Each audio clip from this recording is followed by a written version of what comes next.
ሰላም የተከበራችሁ የጤና ጉዳይ ቲዩብ ተመልካቾቼ እንደምን ቆያችሁ? ዛሬም እንደተለመደው በአዲስና አጓጊ በሆነ የጤና መረጃ ተገናኘን። ዛሬ ደግሞ ከማህፀን ውጭ የሚፈጠር እርግዝና ወይም ኤክቶፒክ ፕሬግናንሲ በምን አይነት መንገድ ይከሰታል፣ ምን ሲሆን ይፈጠራል የሚለውንና በመጨረሻም በምን አይነት መንገድ ሊታከም ይችላል የሚለውን በጣም ግልጽ በሆነ መንገድ እንመማራለን ማለት ነው።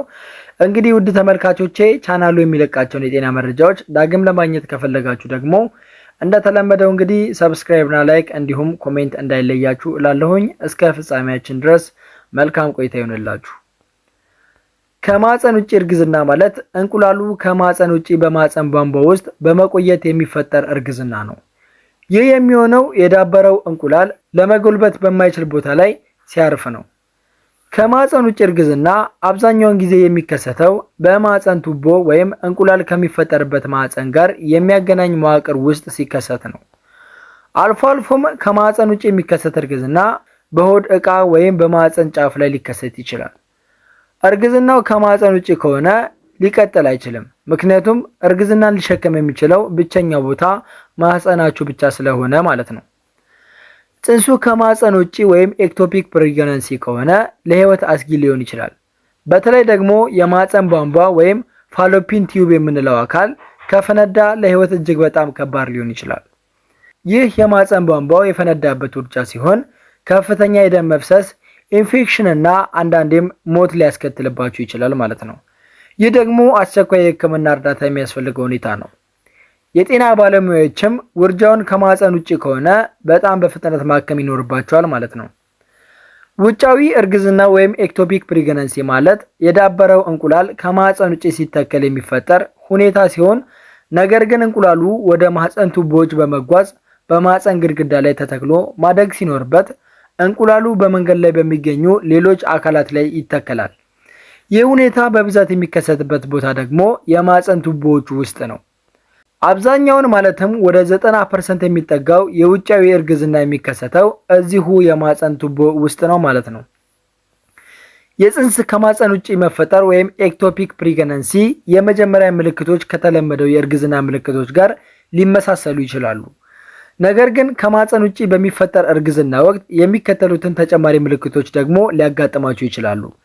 ለምሳሌ የሴት ብልት ደም መፍሰስ፣ በታችኛው ሆድ፣ ዳሌና ዝቅተኛ ጀርባ ላይ ህመም መከሰት እንዲሁም ማዞር ወይም የሰውነት መዳከም ከዋና ዋናዋ ምልክቶች ውስጥ የሚጠቀሱት ናቸው ማለት ነው። የማህፀን ቱቦአችሁ ከተቀደደ ህመሙና ደም መፍሰሱ ከባድ ሊሆን ስለሚችል ተጨማሪ ምልክቶችንም ሊያስከትል ይችላል።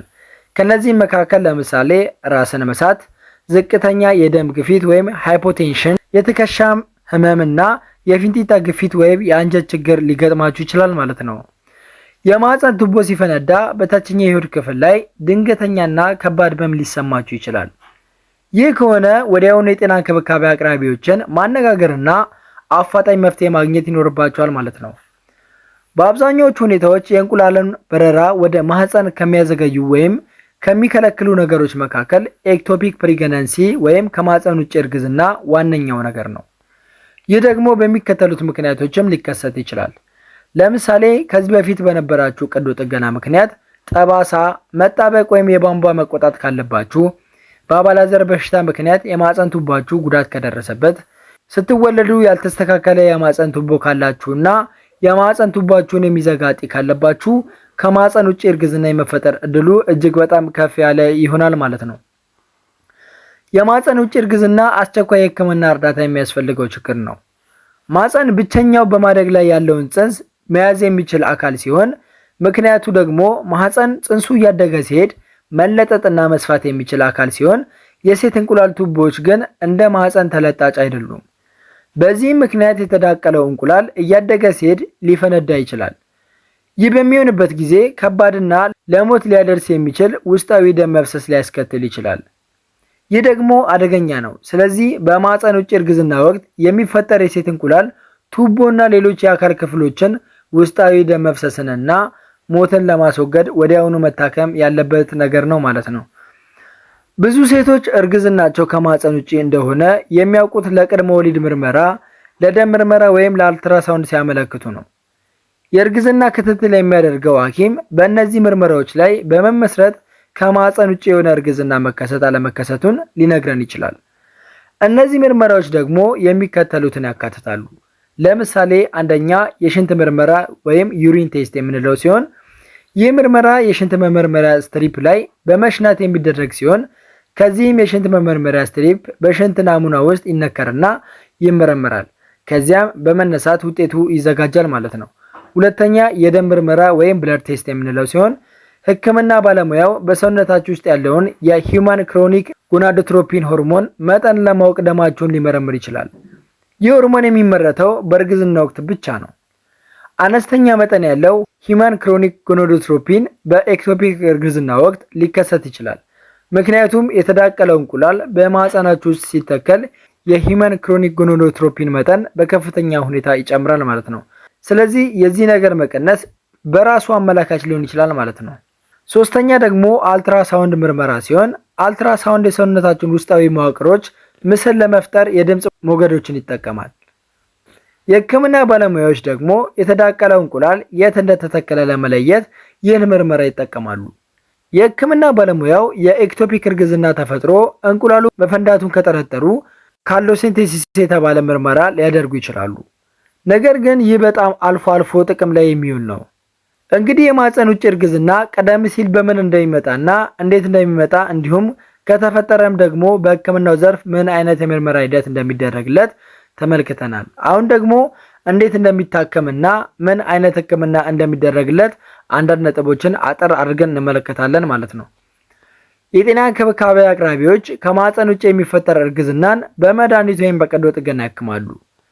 ለማህፀን ውጭ እርግዝና ሜቶትሬክሴት የተባለውን መድኃኒት ሊያዙ ይችላሉ። ምክንያቱም በአንዳንድ ሁኔታዎች የጤና እንክብካቤ አቅራቢው የዳበረ እንቁላል እንዳያድግ ለመከልከል እርግዝናውን የሚያስቆም ሜቶትሬክሴት የሚባል መድኃኒት እንደተጠቀሙ ሊመክራችሁ ይችላል። ነገር ግን ይህ መድኃኒት ሲታዘዝ የማህፀን ቱቧችሁን ወይም ፋሎፒን ቲዩብን ሊጎዳ አይገባም። ምክንያቱም የማህፀን ቱቧችሁ ከፈነዳ ይህን መድኃኒት መጠቀም አትችሉ። የጤና እንክብካቤ አቅራቢዎች ሜቶትሬክሴትን እንደ አንድ መርፌ ይሰጣቸዋል። ነገር ግን በእነዚህ አጋጣሚዎች የማያቋርጥ ክትትል ማድረግ አስፈላጊ ነው ማለት ነው። ቀዶ ጥገናውን ስንመለከት ደግሞ የኤክቶፒክ ፕሬግናንሲ ቀዶ ጥገና የጤና ባለሙያ የማህፀን ቱቦ ከፈነዳ ወይም ሊፈነዳ በሚችልበት ሁኔታ ላይ ከሆነ የኤክቶፒክ እርግዝናን በቀዶ ጥገና እንዲወጣ ሊያደርጉ ይችላሉ። ነገር ግን ይህ ድንገተኛ ቀዶ ጥገና ሲሆን ህይወትንም የሚያድን ህክምና ነው። ይህ አሰራር የሚከናወነው በእንቅልፍ ወይም በማደንዘዣ ስር ስትሆኑ በላፓሮስኮፒ ነው። የቀዶ ጥገና ህክምናው ሲደረግ ሐኪሙ እንቁላሉን ከቱቦ ውስጥ በማስወጣት የማህፀን ቱቦውን ሊያስቀምጡት ወይም የማህፀን ቱቦውን ከውስጡ ጋር ሙሉ በሙሉ ሊያስወግዱት ይችላሉ ማለት ነው። ስለዚህ ይህንና መሰል የሆኑ የህክምና ዘዴዎችን በመጠቀም የእናቶችን ጤንነትና ህይወት እንዲጠበቅ ይደረጋል ማለት ነው። እንግዲህ ዛሬ ከማህፀን ውጪ ወይም ከኤክቶፒክ እርግዝና ጋር በተገናኘ ምን ያክል ከባድ እንደሆነና በምን አይነት መንገድ እንደሚታከም በጣም ቀለል ባለ መንገድ ስንማማር ቆይተናል ማለት ነው። እናንተም ደግሞ ከዚህ ቪዲዮ ጥሩ ትምህርት እንደወሰዳችሁበት ተስፋ አደርጋለሁኝ። እንግዲህ እናንተም ከተማራችሁበት እንዲሁም ቁም ነገር ካገኛችሁበት በቅንነት ለወዳጃችሁ ሼር አድርጉ። በተጨማሪም ሌሎች ጠቃሚ የሆኑ የጤና መረጃዎች ደግሞ እንዲደርሷችሁ ሰብስክራይብ እና ላይክ እንዲሁም ኮሜንት እንዳይለያችሁ እላለሁኝ። እስከ ፍጻሜያችን ድረስ ስለተከታተላችሁኝ አመሰግናለሁኝ። መልካም ጊዜ ይሆንላችሁ።